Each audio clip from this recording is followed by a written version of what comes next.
Welcome back to Fett's Legacy, everyone. I'm here today to talk about Andor, but before we get into that, I just want to say thank you all for the support, and if you could please drop a like on this video, it helps me out a lot, and subscribe if you haven't already. Anyway, guys, without further ado, let's jump straight into this video. So, this video is going to be about, is Andor Star Wars? And I know that might sound a bit weird. Obviously, it's Star Wars. What are you talking about? I got a feeling from the first few episodes, and I've actually also seen this online from some other people in the community and even other creators, that, they're saying the show doesn't feel like Star Wars. And I would say in the first 3 episodes, I definitely agree with that statement. That was definitely my first thoughts of the show, was that, I actually do like the show. It's pretty good. I like the way the story is going. I like the spy thriller kind of vibe to it, but it just felt like a space spy thriller and not really a Star Wars spy thriller, if that makes any sense. And I'm sure some other people have felt the same. The first 2 episodes were pretty slow, but I can understand that, they're really building to something and they're really trying to create a storyline. And of course, it's longer than the other Star Wars shows that have come out recently. Kenobi was only 6 episodes. Book of Boba Fett was 7. Mando has been 8. Andor is 12, I'm pretty sure. So they have a bit more time to flesh out the story. So I understand that maybe, it's going to be a bit slower starting off. And I felt it really built up to the 3rd episode very well. The 3rd episode I really, really liked. It was very good. The action was great. And the world building is good. The characters are good. I feel like the acting is nice. I actually feel like the show is very well made, and that it's not doing really great numbers right now, which is a bit surprising. I do think it might be some fatigue from Star Wars, and maybe just some people are kind of fed up with Disney and Lucasfilm at the moment, and I completely understand. They've underperformed on a lot of projects. They've failed to meet promises. They've constantly delayed a bunch of different shows and movies, and we don't even know when we're getting the next movie. Most likely 2025 at this point. So I understand being fed up with Disney, but for me, I had to see the show. When Star Wars releases something, I'm going to watch it. Even though I have a bunch of negative things to say about Disney, if they release something, I'm going to watch it. Even if it's just once, I have to give it a shot, because who knows, maybe it'll be really good. There are some gems out there. And so far, personally, I have enjoyed most of the Disney shows. Even though I thought Kenobi didn't live up to its potential, and it could have been so much better. It could have been like amazing, but I still enjoyed it. I still thought it was good. I still wanted to watch it. I still honestly want to go back and rewatch it, and I still have to. I've been kind of putting it off, but I still enjoyed the show. I thought it just kind of, it missed the mark on a few things, and I felt like the potential of the show was so much higher. But just because the potential of something isn't met doesn't mean that it wasn't good. And I feel like we fall into this trap a lot, especially with Disney and Star Wars projects. Kenobi could have been so much better, but it was still good. Book of Boba Fett could have been better, but it was still good. And even with the movies, there are some gems. Maybe some people, didn't love the sequel trilogy. I personally didn't. But Rogue One is a great movie, in my opinion. And honestly, even Episode 7, I really liked Episode 7. And even Episode 9, I didn't mind Episode 9. It wasn't terrible. So, but obviously you're going to have a few movies and shows that kind of suck. So I understand, the fatigue with Star Wars and Disney and being upset at them. For me, I have to watch the show. So far, for me, I have enjoyed Andor. But especially the first 3 episodes, they just didn't really feel like Star Wars to me. I just felt like it was just kind of taking place in a galaxy, kind of with like some Star Wars feel, but like it didn't really scream Star Wars to me. And a big thing that they always talk about is, this is not going to be a cameo driven show, and there's not going to be a bunch of cameos in here, and thinking that that's all Star Wars fans want. It's not really about cameos. It's about the Star Wars galaxy. You have to bring it together and make sure that we feel like this is the Star Wars galaxy. Obviously, bring in your new characters, for sure. Don't just compromise your storytelling to bring in a bunch of cameo characters from previous Star Wars projects. That's not what I'm saying here, but bringing in Star Wars characters that we know and love and Star Wars locations that we know and love makes the galaxy feel like Star Wars and makes it feel like it's actually a part of the same universe. If you just have a bunch of new characters and new planets and it's a bunch of new stuff, you know, that's great and you're adding to the Star Wars universe, I understand, but you have to connect it all. And this is why, I keep bringing up things like, who are we going to see in Andor? Are we going to see Palpatine? I think we will. Are we going to see Vader? Are we going to see... I mean, it's already confirmed for next episode. We will see Slime more. That will be really cool. Maybe Masamita will show up. I mean, that'll be really cool.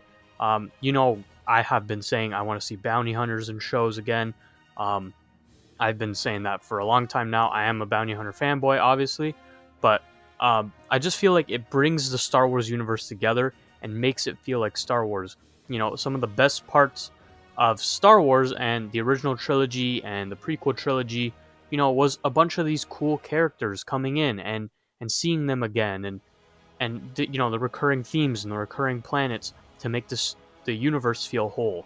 And I feel like that's a big part of Star Wars. And it's not just fans saying, I want a cameo of this guy and I want a cameo of this girl and I want to see this guy in the show. Obviously, there is some bias. There are some people who just want to see their favorite character in the show. I want to see Boba Fett in every show. That fine. I get it. He doesn't have to appear in every show, but you have to make sure that the show feels like Star Wars and make the universe feel connected to Star Wars. Make it feel like, we're actually in the universe right now that George Lucas set up decades and decades ago.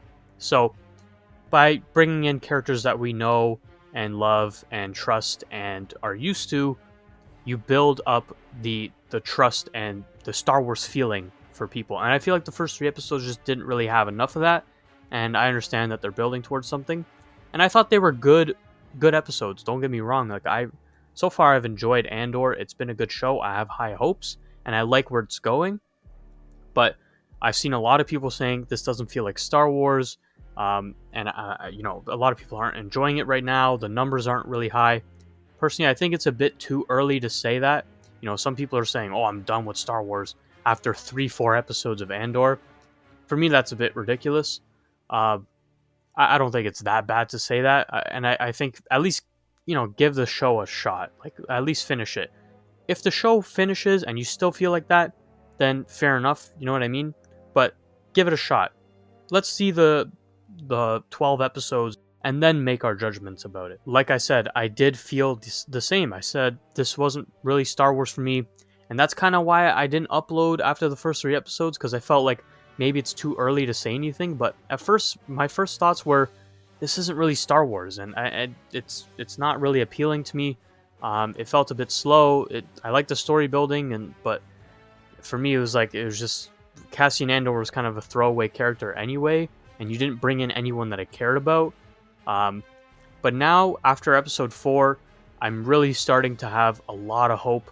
We've already seen Mon Mothma, and, she's really good. We're going to see more of her, definitely. We saw, more into the ISB, and, a lot of people are saying, oh, I like this new corporation. I don't want everything to just be Empire and Stormtroopers. No. I want everything to be Empire and Stormtroopers. This is the time of the Empire. How can you have a show and not focus on the Empire? So people saying that make no sense. They're stupid. I'm sorry. If you don't want a show set during this time period to not feature the Empire, then you're being ridiculous. You know what I mean? The show has to be centered around the Empire because the Empire ruled the galaxy at this point. So I was definitely happy to see that. I have a feeling we may see Thrawn. We may see Tarkin. I'm definitely excited to see those guys. Maybe even Director Krennic. There was a mention of Scarif. I did say Slime Moore will be in it. And that opens a new doorway to Palpatine and Vader. And even in Luthen's, antique shop, I think that's what it is. There's a bunch of cool different references. I'm not going to do a whole breakdown on it. There's plenty of videos out there for that. For me, I just don't care enough to do a whole breakdown on it. A bit late anyway. But there's so many cool things in there. There's some old Sith antique armor that actually the helmet was Starkiller's helmet, if you guys didn't know. So that was really cool.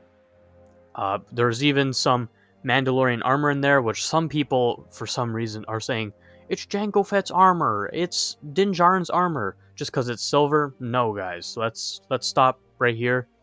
Boba Fett already has Jango Fett's armor at this point in the timeline. This is during the Empire. Boba Fett's already out there doing his own thing with Jango Fett's armor, and I'm pretty sure Din Djarin's armor was like made for him in Mandalorian, like his silver armor. So it's not either of them. So there's plenty of Mandalorians out there. It's just some random Mandalorian armor. It's cool. It's not Jango Fett. It's not Din Djarin. Just wanted to clear that up because I've seen people talking about that online and on some videos, and I'm like, no, that's just incorrect. But yeah, that shop had a lot of cool stuff, some Jedi and Sith holocrons, and they're talking a bit more about the rebellion. I'm very excited to see the next couple episodes when they go and invade the base, and we see what Palpatine's got stored up in there. I'm sure there'll be a bunch of different artifacts we see, and even just seeing the TIE fighters fly by just brought back some old memories. I love TIE fighters. The sound that they make is so iconic and unique, and so far I'm enjoying the show. I like the direction it's taking. It doesn't feel so much like a Star Wars show compared to some of the other things that we've had. I feel like the music isn't as Star Wars, I guess, as some of the other shows. But maybe they're trying to do something different. I understand you got to kind of make your own identity, and Cassian Andor is a character that they made. So I completely understand. For me, I'm excited for where the show is going. I'm hoping we see more characters to build in the Star Wars story.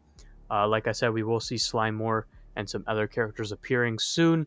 So I'm excited for the future of the show. Let me know what you guys think down in the comment section below. Does this show feel like Star Wars to you? Are people overreacting? What do you think? Let me know down in the comment section below. Please like and subscribe. Thank you all for watching, and I'll see you guys next time.